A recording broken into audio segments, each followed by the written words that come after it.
Hello दोस्तों, नमस्कार। कैसे हैं आप सब? उम्मीद है आप सभी अच्छे होंगे और आपकी तैयारी भी अच्छी चल रही होगी दोस्तों। जैसा कि आप सभी को मालूम है कि मध्य प्रदेश सामान्य ज्ञान की एक स्पेशल सीरीज चल रही है, जिसके सारे के सारे क्वेश्चन आपके प्रीवियस ईयर एग्जाम में आ चुके हैं, जो कि पुलिस के एग्जाम थे, कुछ पटवारी के एग्जाम थे। उन सभी में ये क्वेश्चन आ चुके हैं, लेकिन कुछ क्वेश्चनों को हमने ऐसा भी इंक्लूड किया है जो कि आपके एग्जाम में आने की जिनकी संभावना ज्यादा बनती है दोस्तों। तो हो जाइए तैयार। एक बार आपका फिर से बहुत बहुत स्वागत है हमारे अपने इस परिवार सीपीसीटी एंड एमपी एग्जाम में। मैं मोहसिन आपके साथ अपनी क्लास को स्टार्ट करता हूँ। देखता हूँ आज का अपना पहला क्वेश्चन। क्वेश्चन क्या है? मध्य प्रदेश का कौन सा शहर न्यूज प्रिंट पेपर मिल के लिए प्रसिद्ध है? ए ऑप्शन हो जाएगा हमारा यहाँ पर नेपा नगर, बी ऑप्शन हो जाएगा यहाँ पर हमारा शिवपुरी, और सी ऑप्शन हो जाएगा यहाँ पर हमारा भोपाल, और डी ऑप्शन हो जाएगा यहाँ पर हमारा ग्वालियर। तो देखिए, मध्य प्रदेश का कौन सा शहर है जो न्यूज प्रिंट पेपर मिल के लिए प्रसिद्ध है?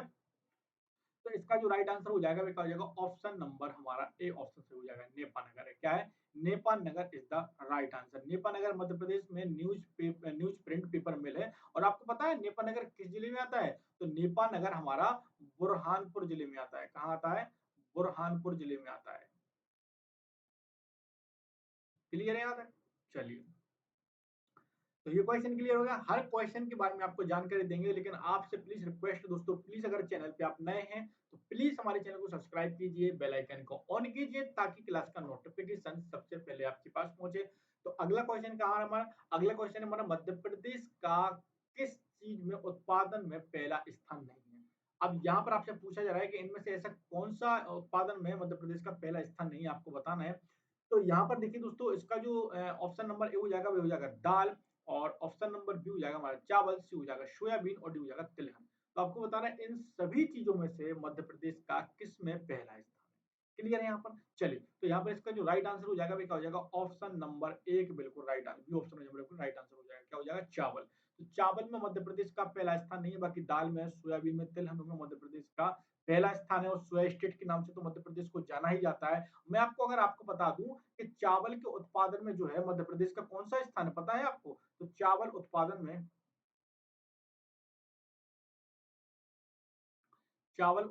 में मध्य प्रदेश का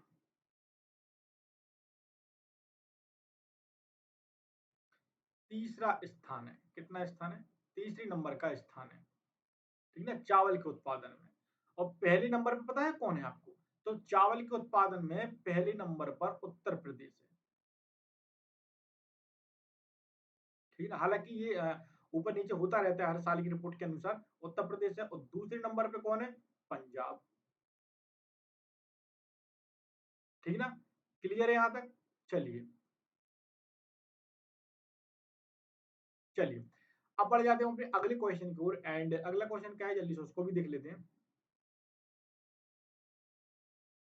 चलिए, तो यहाँ पर आपसे पूछा जा रहा है कि जनसंख्या की दृष्टि से मध्य प्रदेश का भारत में कौन सा स्थान है? यहाँ पर आपसे क्या पूछा जा रहा है? यहाँ पर आपसे पूछा जा रहा है कि बताइए जनसंख्या की दृष्टि से मध्य प्रदेश का भारत में कौन सा स्थान है, और 2011 की जनगणना के अनुसार।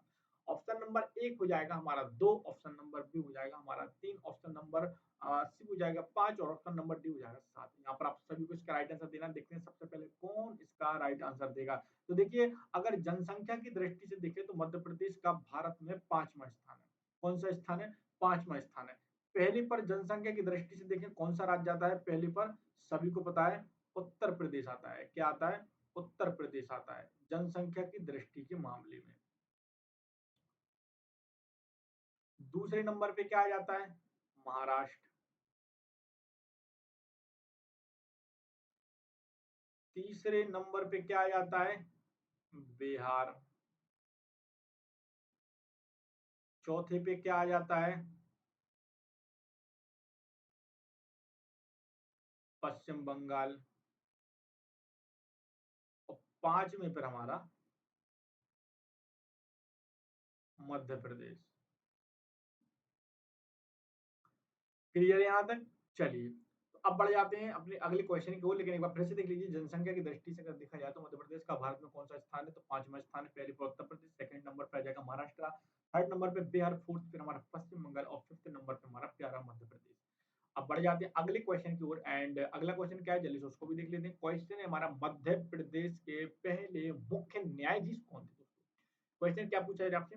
क्वेश्चन पूछा जा रहा है यहाँ पर, बताइए मध्य प्रदेश के पहले मुख्य न्यायाधीश कौन थे? ए ऑप्शन हो जाएगा हमारा justice M Hidayatullah, option number B हो जाएगा हमारा justice Katju, option number C हो जाएगा हमारा जस्टिस खान बिलालकर और डी हो जाएगा हमारा डी ऑप्शन हो जाएगा इनमें से कोई। तो यहाँ पर देखिए दोस्तों इसका जो राइट आंसर है सबको बताया, मध्य प्रदेश के जो पहले मुख्य न्यायाधीश थे वे कौन थे? जस्टिस एम हिदायतुल्ला थे। कौन थे? जस्टिस एम हिदायतुल्ला, यानी option number A is the right answer.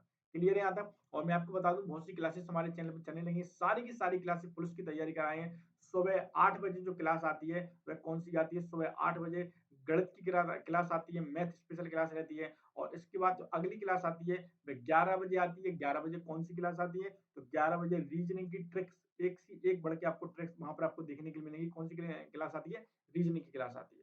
कब आती है? सुबह 11 बजे। फिर शाम 5 बजे आपको पता है ये जो क्लास आप अभी देख रहे हैं एमपी जीके स्पेशल, ठीक है ना, एमसीक्यूज प्लस थ्योरी हम इसमें आपके लिए पढ़ाते हैं। इसके बाद शाम 7 बजे आती है साइंस की क्लास। कौन सी क्लास आती है? साइंस की क्लास आती है, ठीक है ना, विज्ञान क्लास। सारी की सारी क्लासेस की तैयारी आपके किसके लिए कराई जाती है? केवल और केवल पुलिस के लिए। मध्य प्रदेश पुलिस की तैयारी आपके लिए शानदार तरीके से कराई जा रही है। बस आप डेली क्लासेस को लीजिए। इन क्वेश्चनों को लेकर आपको मन में कोई डाउट्स हो, कोई कंफ्यूजन हो, तो आप बेफिक्र होकर हमसे पूछ सकते हैं। अब चलते हैं अपने अगले क्वेश्चन को, एंड अगला क्वेश्चन क्या है जल्दी से उसको भी देख लेते हैं, ठीक है ना। अगला क्वेश्चन हो जाएगा बैजू बावरा की समाधि कहाँ पर? क्वेश्चन क्या पूछा जा रहा है आपसे? क्वेश्चन पूछा जा रहा है कि बैजू बावरा की समाधि कहाँ पर है? ए ऑप्शन हो जाएगा यहाँ पर हमारा चंदेरी, ऑप्शन नंबर बी हो जाएगा यहाँ पर हमारा दोस्तों ग्वालियर, ऑप्शन नंबर सी हो जाएगा हमारा यहाँ पर मंडलू यानी मंडला लिखा था वहां पर, और डी ऑप्शन हो जाएगा बुरहानपुर। तो देखिए यहाँ पर इसका जो राइट आंसर हो जाएगा, मैं आपको बता दूं कि जो बैजू बावरा की समाधि है वो कहाँ पर है? तो चंदेरी में है। कहाँ पर है? मध्य प्रदेश के चंदेरी में है। और जो बैजू बावरा जो थे, मैं आपको बता दूं बैजू बावरा पता कौन थे? बैजू बावरा एक प्रसिद्ध गायक थे अपने समय के। कौन थे? बैजू बावरा एक प्रसिद्ध गायक थे। क्लियर है यहाँ तक? चलिए ऑप्शन नंबर हमारा ए इज द राइट आंसर। और चंदेरी एक और चीजों के लिए प्रसिद्ध है, वह किसके लिए प्रसिद्ध है? तो साड़ियों के लिए। चलिए अब बढ़ जाते हैं अगले क्वेश्चन की ओर, एंड अगला क्वेश्चन क्या है हमारा 32वें नंबर का, उसको भी देख लेते हैं। जो 32वें नंबर का क्वेश्चन हो जाएगा वो हो जाएगा मध्य प्रदेश का सबसे लंबा बांध कौन सा है? यहाँ पर आपसे क्या पूछा जा रहा है? यहाँ पर आपसे पूछा जा रहा है कि मध्य प्रदेश का सबसे लंबा बांध कौन सा है? ऑप्शन नंबर ए हो जाएगा हमारा इंदिरा सागर बांध, ऑप्शन नंबर बी हो जाएगा हमारा यहाँ पर बरगी बांध, ऑप्शन नंबर सी हो जाएगा यहाँ पर हमारा बाण सागर बांध, और डी ऑप्शन हो जाएगा गांधी सागर बांध। यहाँ पर देखिए दोस्तों इसका जो राइट आंसर हो जाएगा क्या हो जाएगा? ऑप्शन नंबर हमारा B is the right answer हो जाएगा। मध्य प्रदेश का जो सबसे लंबा बांध है कौन सा है? तो बरगी सागर बांध है दोस्तों। कौन सा है? बरगी सागर बांध है। आपको पता है बरगी सागर बांध की लंबाई कितनी है? तो बरगी सागर बांध की लंबाई हमारी 5357 मीटर है। कितनी है? 5357 मीटर लंबा है। क्लियर है यहाँ तक? चलिए जो मध्य प्रदेश का सबसे लंबा बांध है, और इंदिरा सागर बांध की लंबाई पता है आपको कितनी है? तो मैं इंदिरा सागर बांध की भी लंबाई आपको बता देता हूँ। इंदिरा सागर बांध की जो लंबाई है, मैं आपको सब एक एक करके क्लियर बता देता हूँ। चलिए इंदिरा सागर बांध की जो लंबाई है, वह है दोस्तों हमारी 653 मीटर लंबा है। कितना है? 653 मीटर लंबा है। क्लियर है? इंदिरा सागर बांध हो गया। अब इंदिरा सागर बांध की लंबाई 653 होगी, और बाण सागर बांध की लंबाई कितनी है? तो बाण सागर बांध की जो लंबाई है वह कितनी है? चलिए तो देखिए तो जो बाण सागर बांध की लंबाई है वो 1020 मीटर है। कितनी है? 1020 मीटर है। क्लियर है यहाँ तक? 1020 मीटर लंबा। तो क्वेश्चन यहाँ पर क्या पूछा गया था?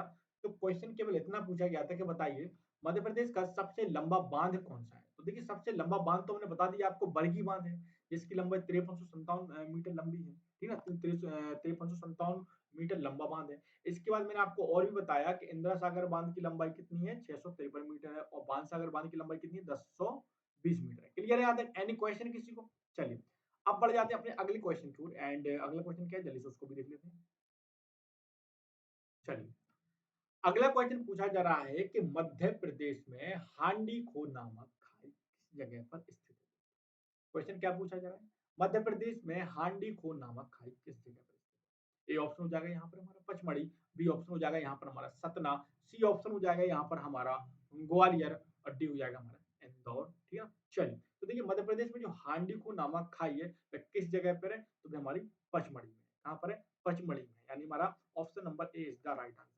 देखिए जो हांडी खो नामक जो खाई है वह 300 मीटर ऊंचे पहाड़ों के बीच में स्थित है। कहाँ पर है? मैं यहाँ पर लिख देता हूँ, 300 मीटर ऊंचे पहाड़ों के बीच है। क्लियर है यहाँ तक? अब यह एक बता दें आपको किस जिले के अंतर्गत पचमढ़ी आता है, कभी कभी ये भी क्वेश्चन पूछ जाता है, तो पचमढ़ी हमारा होशंगाबाद जिले के अंतर्गत आता है। तो पचमढ़ी हमारा किस जिले के अंतर्गत आता है? होशंगाबाद जिले के अंतर्गत आता है और पचमढ़ी मध्य प्रदेश का एकमात्र हिल स्टेशन है। क्लियर है यहाँ तक? एनी क्वेश्चन किसी को? चलिए अब बढ़ जाते हैं हम अपने अगले क्वेश्चन की ओर एंड अगला क्वेश्चन क्या है जल्दी से उसको भी देख लेते हैं। अगला क्वेश्चन हो जाएगा बैराघाट नामक पर्यटक स्थल किस जिले में स्थित है? आपसे क्या क्वेश्चन क्या पूछा जा रहा है? आपसे क्वेश्चन पूछा जा रहा है कि बताइए जो बैराघाट नामक पर्यटक स्थल है मध्य प्रदेश के किस जिले में स्थित है? ऑप्शन नंबर एक हो जाएगा हमारा सतना, ऑप्शन नंबर बी हो जाएगा झाबुआ, ऑप्शन नंबर सी हो जाएगा छिंदवाड़ा, ऑप्शन नंबर डी हो जाएगा हमारा जबलपुर। यहाँ पर इसका राइट आंसर सभी को पता है, नॉर्मल सा क्वेश्चन मैंने पूछा था। तो देखिए जो बैराघाट नामक पर्यटक स्थल है ये हमारे मध्य प्रदेश के जबलपुर जिले में स्थित है और जबलपुर शहर से लगभग लगभग 20 किलोमीटर की दूरी पर। कितने किलोमीटर की दूरी पर? 20 किलोमीटर की दूरी पर स्थित है। यहाँ पर धुआंधार जलप्रपात है, संगमरमर की पत्थर वगैरह है और 64 योगिनी की मंदिर भी आपको देखने के लिए मिल जाएगा यहाँ पर। ठीक है ना? चलिए तो क्लियर है यहाँ तक? चलिए अब जबलपुर को संस्कार की राजधानी भी कहा जाता है, संगमरमर की नगरी के नाम से भी जबलपुर को जाना जाता है और एक और न्यायिक राजधानी के नाम से भी जाना जाता है, क्योंकि आपको पता है जबलपुर में हमारा मध्य प्रदेश का उच्चतम न्यायालय हाई कोर्ट है। कहाँ पर है?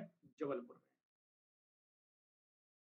जबलपुर में क्या है? हाई कोर्ट है जिसकी दो शाखाएं हैं, एक कहाँ पर है? एक इंदौर में स्थापित है और दूसरी कहाँ पर है? दूसरी हमारी भोपाल में स्थापित है। और एक सॉरी दोस्तों, भोपाल में अभी प्रस्तावित है, एक इंदौर में और दूसरी कहाँ पर है हमारी? ग्वालियर में। कहाँ पर है? ग्वालियर में। बाकी जो भोपाल की जो प्रस्तावित है ये भी जल्द बन जाएगा। क्लियर है यहाँ तक? चलिए अगले क्वेश्चन की ओर बढ़ जाते हैं एंड अगला क्वेश्चन क्या है जल्दी से उसको भी देख लेते हैं। क्वेश्चन हो जाएगा हमारे यहाँ पर ठिठुरता हुआ गणतंत्र के लेखक कौन है? अच्छा क्वेश्चन आपसे पूछा गया है यहाँ पर, आपको बताना है कि ठिठुरता हुआ गणतंत्र के जो लेखक है वे कौन है? ऑप्शन नंबर ए हो जाएगा हमारा Jaishankar Prasad, option number B हो जाएगा हरिशंकर परसाई और ऑप्शन नंबर सी हो जाएगा यहाँ पर हमारा फणीश्वर नाथ रेणु और डी हो जाएगा हमारा सुमित्रानंदन पंत। तो यहाँ पर देखिए दोस्तों इसका जो राइट आंसर हो जाएगा आप सभी को बताना चाहिए ठिठुरता हुआ जो गणतंत्र के लेखक थे कौन थे? तो हरिशंकर परसाई थे दोस्तों। कौन थे? हरिशंकर परसाई। मैं यहाँ पर लिख देता हूँ अगर आपको वहां पर नहीं लिख रहा हो। ठीक है ना?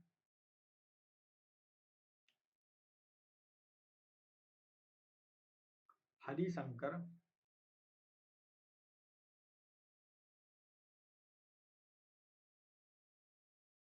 परसाई। क्लियर है यहाँ पे? चलिए ये भारत की एक प्रसिद्ध लेखक थी, कौन थे? ये भारत के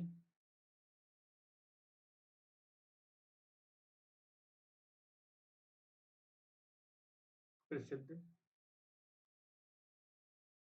लेखक थे। क्लियर है यहाँ तक? एनी क्वेश्चन किसी को? चलिए अगले क्वेश्चन को बढ़ जाते हैं एंड अगला क्वेश्चन क्या है जल्दी से उसको भी देख लेते हैं। क्वेश्चन हो जाएगा भगोरिया नृत्य किस जनजाति से संबंधित है दोस्तों? अच्छा क्वेश्चन आपसे पूछा गया है यहाँ पर कि भगोरिया जो नृत्य होता है और बहुत ही प्रचलित है मध्य प्रदेश में, काफी इसको जाना जाता है और यहाँ से क्वेश्चन भी आते हैं। तो थोड़ा सा सोच समझ के टिक करना अगर आप लोग इस क्वेश्चन को जानते हो। ठीक है ना? चलिए तो देखिए भगोरिया नृत्य किस जनजाति से संबंधित है? ऑप्शन नंबर ए हो जाएगा हमारे यहाँ पर भील, ऑप्शन नंबर बी हो जाएगा यहाँ पर हमारा गोंड, ऑप्शन नंबर सी हो जाएगा हमारा कोरकू जनजाति, ऑप्शन नंबर डी हो जाएगा हमारे यहाँ पर बैगा। ठीक है ना? चलिए तो देखिए जो भगोरिया नृत्य होता है वह किस जनजाति से संबंधित होता है? तो वह हमारा भील जनजाति से संबंधित होता है। किससे संबंधित होता है? भील जनजाति से संबंधित होता है। और मैं आपको बात बता दूं कि जो भगोरिया नृत्य मध्य प्रदेश का एक लोक नृत्य है जो किसके द्वारा किया जाता है? तो भील जनजातियों के द्वारा किया जाता है। इसलिए इसका जो राइट आंसर हो जाएगा क्या हो जाएगा? Option number A is the right answer. चलिए अब बढ़ जाते हैं अगले क्वेश्चन की ओर एंड अगला अगला क्वेश्चन क्या है जल्दी से उसको भी देख लेते हैं, ठीक है ना? क्योंकि हर क्वेश्चन को हम बारीकी से जानेंगे ताकि क्वेश्चन का लेवल कुछ भी हो आप लोगों को बिल्कुल भी कंफ्यूजन ना होना चाहिए। चलिए, अगला क्वेश्चन है ध्रुपद केंद्र मध्य प्रदेश के किस स्थान पर? क्वेश्चन क्या पूछा जा आपसे?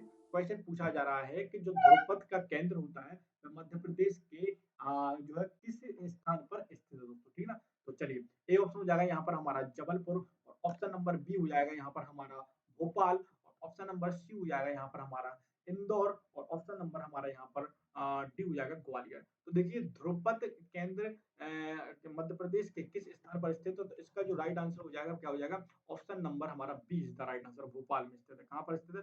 भोपाल में स्थित है। क्लियर है? चलिए, तो देखिए ध्रुपद केंद्र मध्य प्रदेश में है, और ये एक गान सिखाने के लिए मध्य प्रदेश सरकार द्वारा एक संस्थान है, यहाँ पर गान वगैरह सिखाए जाते हैं, भोपाल में स्थित। क्लियर है यहाँ तक? चलिए, अगला क्वेश्चन क्या है, जल्दी से अगला क्वेश्चन की ओर देख लेते हैं। एंड अगला क्वेश्चन क्या है हमारा? क्वेश्चन है कौन सा जिला मध्य प्रदेश का चेरापूंजी कहा जाता है? अच्छा क्वेश्चन है, कई बार एग्जाम में आ चुका है। कौन सा जिला जो है मध्य प्रदेश का चेरापूंजी कहलाता है? ए ऑप्शन हो जाएगा यहाँ पर हमारा अलीराजपुर, बी ऑप्शन हो जाएगा हमारा झाबुआ, और सी हो जाएगा हमारा इंदौर, और डी हो जाएगा हमारा इनमें से कोई नहीं। तो आपको बताना है इनमें से कौन सा जिला जो है मध्य प्रदेश का चेरापूंजी कहा जाता है। ए ऑप्शन हो जाएगा यहाँ पर हमारा अलीराजपुर, ऑप्शन नंबर बी हो जाएगा झाबुआ, ऑप्शन नंबर सी हो जाएगा इंदौर, ऑप्शन नंबर डी हो जाएगा इनमें से कोई नहीं दोस्तों, ठीक है ना? चलिए, तो यहाँ पर देखिए मध्य प्रदेश का कौन सा जिला है जो चेरापूंजी कहलाता है? तो option number A is the right answer, यानी हमारा अलीराजपुर कहलाता है। क्या कहलाता है? अलीराजपुर को मध्य प्रदेश का चेरापूंजी कहा जाता है, क्योंकि पता है आपको अलीराजपुर में थोड़ी अधिक वर्षा होती है। क्या होती है? वहाँ का माहौल कुछ ऐसा है वहाँ पर, ठीक है, वादियों टाइप का है, और जंगल वगैरह वहाँ पर बहुत ज्यादा है, इसलिए उसको क्या कहा जाता है? वहाँ का चेरापूंजी कहा जाता है। क्लियर है यहाँ तक? चलिए, अगला क्वेश्चन क्या है, जल्दी से उसको भी देख लेते हैं। चलिए,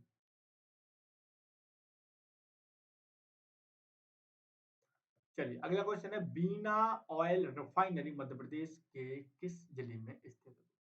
क्वेश्चन क्या पूछा जाए आपसे? क्वेश्चन पूछा जा रहा है कि बीना जो रिफाइनरी है मध्य प्रदेश के किस जिले में स्थित है? तो ए ऑप्शन हो जाएगा यहाँ पर हमारा सागर, बी ऑप्शन हो जाएगा यहाँ पर हमारा झाबुआ, सी हो जाएगा अलीराजपुर, और डी हो जाएगा भोपाल। तो देखिए बीना रिफाइनरी से कई बार एग्जाम में क्वेश्चन आ चुका है, तो मैं आपको बता दूं कि जो बीना रिफाइनरी है वह मध्य प्रदेश के किस जिले में स्थित है? तो मध्य प्रदेश के सागर जिले में स्थित है। कहाँ पर है? सागर एक संभाग है, आप सभी को पता है, तो सागर जिले में स्थित है, और सागर जिले के बीना में स्थित है। कहां पर है? सागर जिले के बीना में स्थित है। क्लियर है यहां तक? चलिए, अब देखते हैं अपना अगला क्वेश्चन क्या है, थोड़ा सा आगे की ओर बढ़ जाते हैं। चलिए, क्वेश्चन हमारा मध्य प्रदेश का सबसे छोटा अभ्यारण्य कौन सा है? अब आपसे क्वेश्चन क्या पूछा जा रहा है? क्वेश्चन पूछा जा रहा है आपसे कि मध्य प्रदेश का सबसे छोटा अभ्यारण्य कौन सा है? ऑप्शन नंबर ए हो जाएगा यहाँ पर हमारा राला मंडल वन्यजीव अभ्यारण्य, ऑप्शन नंबर बी हो जाएगा हमारा बोरी वन्यजीव अभ्यारण्य, ऑप्शन नंबर सी हो जाएगा करेरा वन्यजीव अभ्यारण्य, और डी हो जाएगा कूनो वन्यजीव अभ्यारण्य। चलिए, तो देखिए मध्य प्रदेश का जो सबसे छोटा कह सकते हैं अभ्यारण्य है कौन सा है? तो option number A is the right answer, Ralamandal वन्यजीव अभ्यारण्य। क्या है? राला मंडल वन्यजीव अभ्यारण्य। और मैं आपको बता दूं राला मंडल जो वन्यजीव अभ्यारण्य है ये कहाँ पर है? इंदौर में। कहाँ पर है? इंदौर में है। और मैं आपको बता दूं इसकी स्थापना कब हुई थी? तो इसकी स्थापना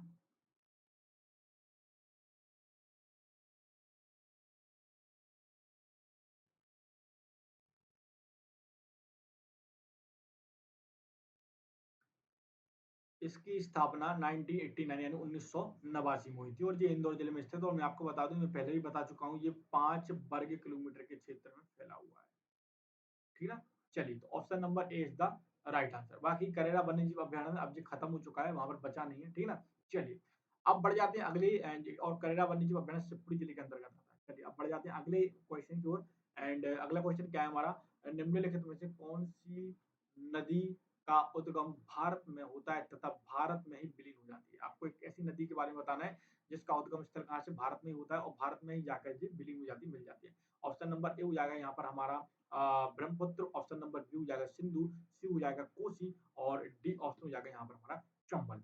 तो देखिए दोस्तों, मैं आपको बता दूं निम्नलिखित में से ऐसी कौन सी नदी है जो इसका उद्गम भारत से ही होता है और भारत में विलीन हो जाती है? तो option number D is the right answer, Chambal नदी। कौन सी नदी है?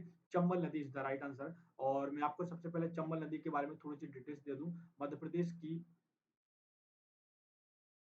मध्य प्रदेश की दूसरी सबसे बड़ी नदी है?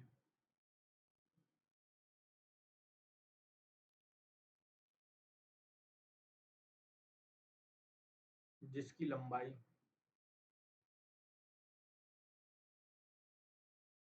900 70 किलोमीटर के लगभग में है, ठीक है, 970 किलोमीटर के लगभग में इसकी लंबाई है। और मैं आपको बता दूं, जो चंबल नदी है वो भारत की यमुना नदी की एक सहायक नदी भी है। क्या है यह?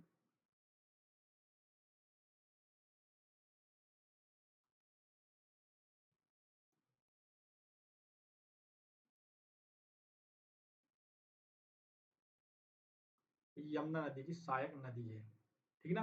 और यह नदी जाना पाव पर्वत महू से निकलती है। कहाँ से निकलती है? जाना पाव पर्वत, इसको अच्छे से नाम को देख लीजिए, जाना पाव पर्वत, जाना पाव पर्वत महू। महू कहाँ है? इंदौर के पास है, ठीक ना। चलिए, वहां से निकलती है चंबल, कावेरी, यमुना, सिंध और परेज के पास उत्तर प्रदेश के उत्तर प्रदेश राज्य में भिंड और इटावा जिले की सीमा पर शामिल होती है, ठीक ना।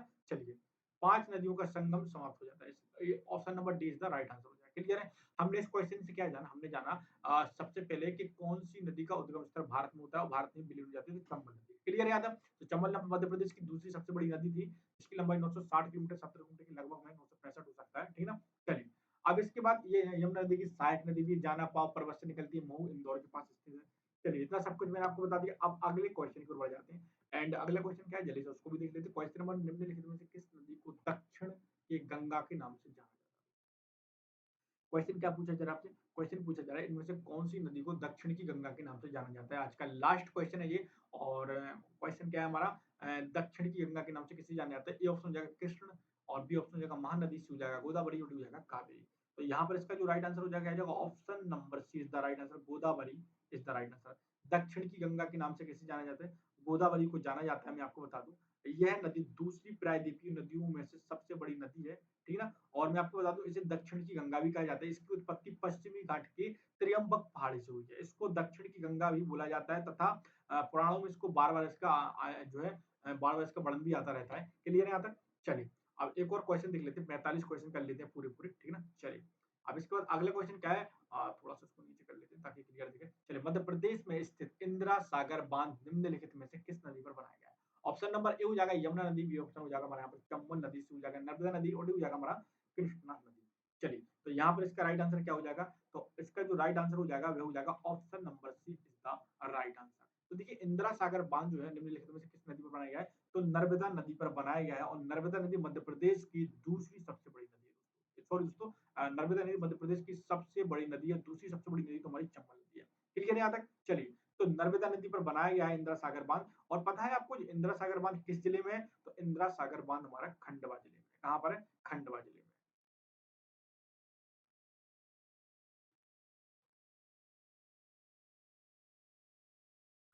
और ये खंडवा जिले में स्थित है। और मैं आपको बता दूं, यहाँ पर इसकी जो नींव रखी गई थी वो 23 अक्टूबर 1984 के लगभग में रखी गई थी। उस समय की जो तत्कालीन प्रधानमंत्री इंदिरा गांधी थी, उन्होंने रखी थी। इसलिए इसलिए इनके नाम पर इसको इंदिरा सागर बांध रखा गया था। नर्मदा नदी पर जो बनाया गया है, खंडवा जिले में स्थित है, ठीक है ना। क्लियर है यहाँ तक? कोई दिक्कत तो नहीं? चलिए, अगले क्वेश्चन को बढ़ जाते हैं। एंड अगला क्वेश्चन क्या है, कर्नाटक में स्थित कृष्णा सागर बांध निम्नलिखित में से किस नदी पर बनाया गया?